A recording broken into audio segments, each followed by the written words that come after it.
তিন নম্বর হাদিস, ইমামে আজম নোমান ইবনে সাবিত রাহিমাহুল্লাহ স্বীয় সন্তানকে বলেছিলেন। তিন নম্বর যে হাদিসটি সেটি ছিল আন আবি হুরায়রা রাদিয়াল্লাহু তাআলা আনহু قال قال رسول الله صلى الله عليه وسلم من حسن اسلام المرء تركه ما لا يعنيه। আমরা এই হাদিস দীর্ঘদিন শুনেছি। তিরমিজি শরীফের 2317, ইবনে মাজার 3976 নম্বর হাদিস। এই হাদিসকে ইসলামের এক চতুর্থাংশ বলা হয়ে থাকে। মিন হুসনি ইসলামিল মারই তারকুহু মা লা ইয়ানিহি।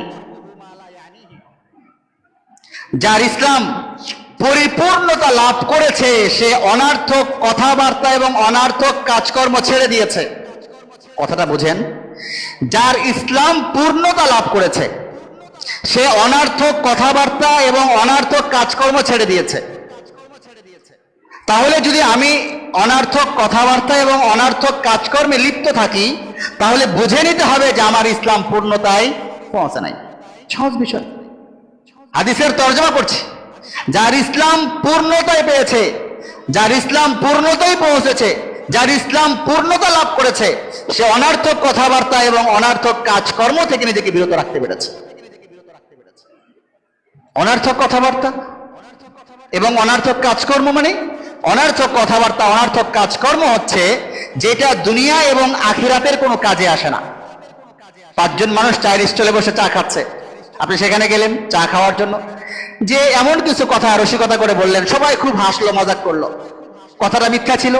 ওই কথার দ্বারা দুনিয়াবিও কোনো লাভ ছিল না, আখিরাতেরও কোনো লাভ ছিল না, বরং দুনিয়াবি লাইনেও আপনি মিথ্যা বললেন, আখিরাতের লাইনেও মিথ্যার কারণে আপনাকে শাস্তি দেওয়া হবে। অনার্থক আছে না নাই? কথা বলেন।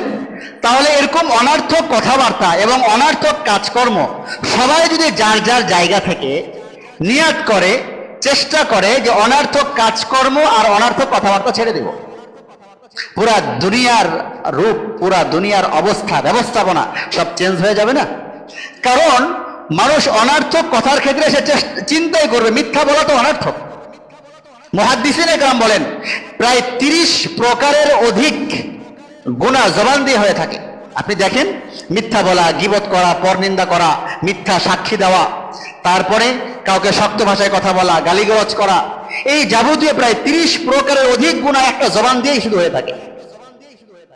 তো মানুষ যখন তার জবানে তালা লাগাই দিবে তো অটোমেটিক সে কি পরিমাণ গুনাহ থেকে বাঁচবে আপনি চিন্তা করেন।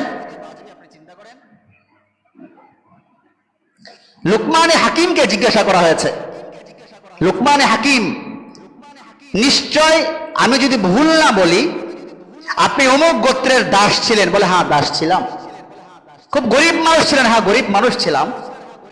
এবং অমুক পাহাড়ের পাদদেশে আপনাকে ছাগল চড়াতে দেখেছি? বলে হ্যাঁ দেখেছ। তাহলে আজকে আপনার এই বিশাল মর্যাদা কেন? কিভাবে? লুকমানে হাকিমের কথা কোরআনে আসছে না? কথা বলেন। লুকমানে হাকিম বলেন সম্ভবত আমার কাছে যেটা মনে হয় 2 কারণে আল্লাহ তাআলা আমাকে এই মর্যাদা দিয়েছেন। এর 1 নম্বর হইল আমি জীবনে কখনো মিথ্যা বলিনি। 2য় নাম্বার, আমি কখনো কোনো অনার্থক কথাবার্তা বলিনি। যেই কথায় কোনো লাভ নাই এমন অনার্থক কথা আমি কখনোই বলিনি। সম্ভবত হতে পারে, আমার কাছে মনে হচ্ছে আল্লাহ তাআলা আমাকে এই কারণে আমাকে এই মর্যাদা দিয়েছেন। লুকমানে হাকিম বলেন। প্রিয় ভাইয়ের আমার, ইমামে আজম আবু হানিফা নোমান ইবনে সাবিত রাহিমাহুল্লাহ যে 5টি হাদিস সন্তানকে বলেছিলেন, এর 3টি বললাম, বাকি 2টা সামনের জুমায় শুনবো ইনশাআল্লাহ। আল্লাহ তাআলা আমাদেরকে আসলে সামাজিক বিষয়টা 4 নম্বরটা 1 মিনিটে বলি। 4 নম্বরটা হচ্ছে মান সালিমাল মুসলিমুন মিন লিসানিহি ওয়া ইয়াদিহি। তুমি তো ততক্ষণ পর্যন্ত পূর্ণ মুমিন মুসলিম হতে পারবে না, বুখারী বর্ণনা, যতক্ষণ পর্যন্ত তোমার হাত এবং তোমার জবান থেকে অপর মানুষ নিরাপদ না থাকবে।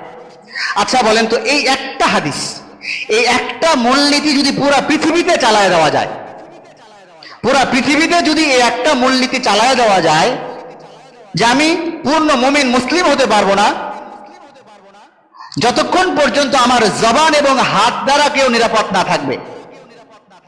মানুষ তো অপরাধ করে হয় জবান দিয়ে নয় হাত দিয়ে, হয় হাত দিয়ে মারবে না হয় জবান দিয়ে মিথ্যা বলবে, গালি দিবে, শিকায়ত করবে, কষ্ট দিবে, মিথ্যা সাক্ষ্য দিবে, এই তো। আচ্ছা এই 2টা অংশ যদি সেফ হয়ে যায় তাহলে খুনাখুনি হবে? কথা বলেন, মিথ্যা সাক্ষ্য কেউ দিবে? মিথ্যা কেউ বলবে? কেউ কাউকে খাটো করে কথা বলবে?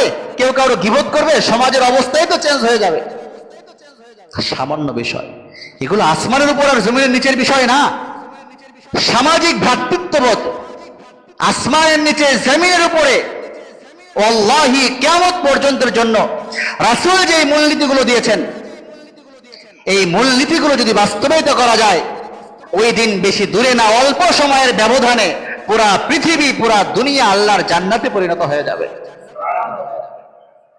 প্রিয় ভাইয়ের আমার, এই জন্য আল্লাহ পাক রব্বুল আলামিন আমাদেরকে তৌফিক দান করে আমরা অপরকে প্রাধান্য দিব, অপরের মর্যাদা ক্ষুণ্ণ করার চেষ্টা করব না, মিথ্যা বলবো না, গীবত শিকায়ত করব না।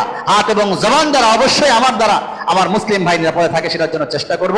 আল্লাহ তাআলা তৌফিক দান করেন।